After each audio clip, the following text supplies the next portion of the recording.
Hey, it's Holly D, and you're listening to That Med Kid.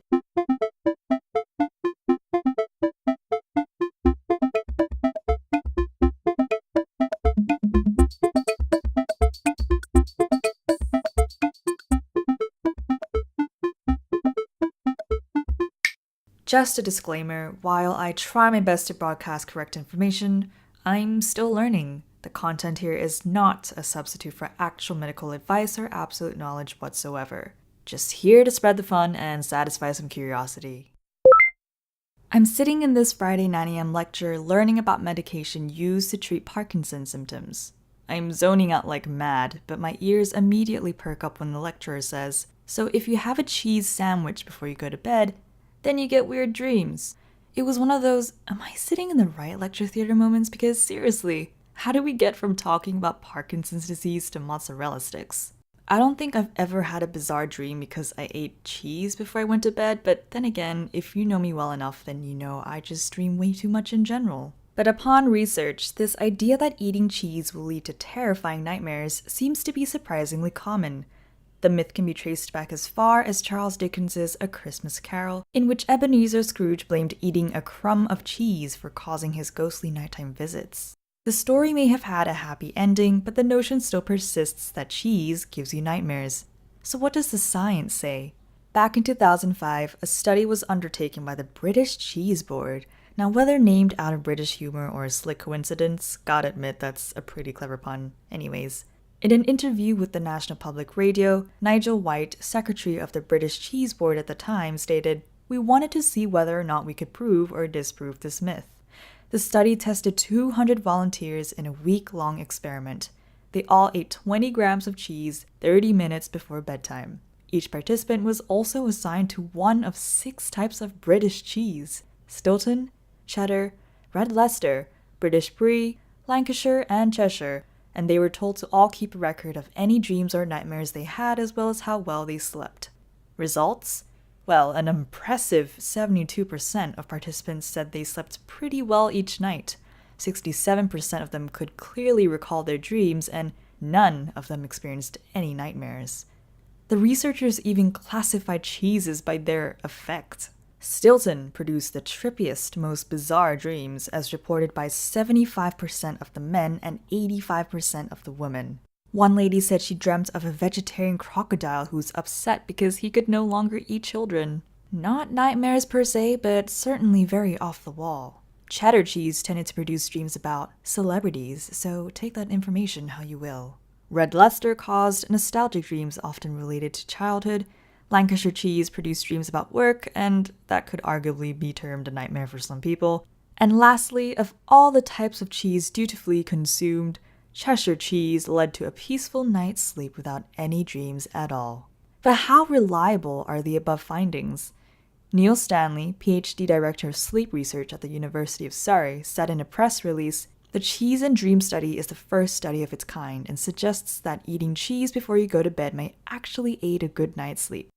Well, Neil Stanley, I'd be surprised if there are more studies of this kind. And the study also claimed that eating cheese before going to bed actually helps people to fall asleep, but then again, let me just emphasize that this study was initiated by the cheese industry. No doubt a clever piece of marketing, but as a scientific study has fundamental flaws. It didn't have a control or a placebo group, for instance. So, is there any empirical evidence that could back their findings up? Well, cheese is actually one of the top suggested sleep foods out there due to the presence of an essential amino acid in dairy called tryptophan. Tryptophan is an amino acid the body uses to produce the hormones serotonin and melatonin, which play important roles in relieving stress and regulating our sleep-wake cycle. So, in fact, the British Cheese Board may have been onto something in saying cheese can give you sweet dreams, albeit a bit biased since they are a cheese company after all. So if that's the case, then why do people more widely associate cheese with nightmares and not a pleasant slumber? For this, we're going to finally discuss the chemical that explains why that lecturer mentioned cheese in a Parkinson's lecture. Tyramine. Tyramine is a psychoactive chemical substance, but a naturally occurring amino acid in our bodies that is also found in high levels in cheese. This could possibly be the origin of the notion that cheese has strange effects on the mind. Eating high amounts of tyramine can cause the release of excess noradrenaline, which can constrict blood vessels and cause blood pressures to increase dangerously high, which can result in a rare but very real phenomenon known as the cheese reaction, or more medically known, a hypertensive crisis.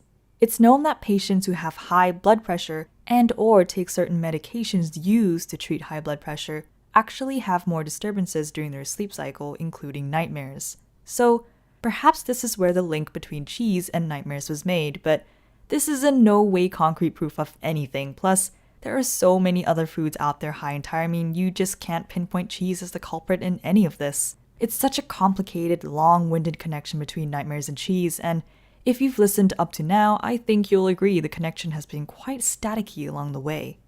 So how does all this cheese and nightmare talk link in with Parkinson's disease?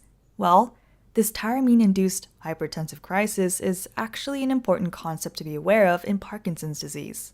Parkinson's disease is caused by a decreased dopamine production due to loss of specific nerve cells in your brain, and it's this lack of dopamine that causes the Parkinson's symptoms, such as the resting tremor or the shuffling gait. Usually, in a patient without Parkinson's disease, dopamine is broken down by a specific enzyme, monoamine oxidase type B, or MAO-B. It is no doubt an important enzyme required for normal regulatory purposes, but in patients with Parkinson's disease, they already have low amounts of dopamine in their brain, so MAO-B is really not helping by decreasing dopamine levels even more. Thus, one class of drugs used to treat the Parkinson's symptoms are the MAO inhibitors. These drugs will stop these MAO enzymes breaking down dopamine so that more effect can be harvested out of the same amount of dopamine, since dopamine can hang around longer. And this class of drugs have proven very effective in treating the symptoms in Parkinson's patients. However, the side effect of these drugs is the buildup of tyramine, because tyramine is actually also metabolized by some of the same enzymes involved in normal dopamine breakdown. So, whilst the MAO inhibitor is fantastic in letting dopamine hang around longer in Parkinson's patients, it's also causing a potentially toxic buildup of tyramine. That's why patients who are taking MAO inhibitor drugs are advised to avoid eating foods high in tyramine, like cheese, because it can cause this hypertensive crisis. So, from the Stilton cheese-induced trippy dreams to the cheese effect to its indirect link to Parkinson's disease, there you have it. While there is no hard evidence for the dream-producing reputation of this common kitchen ingredient, I think it's incredibly apt to say, sweet dreams are made of cheese. Thank you so much for listening, and if you liked this, please subscribe for more episodes on Apple Podcasts. You can also find everything plus more at thatmedkid.com. This has been That Medkid. My name is Holly D. Stay kind, my friends.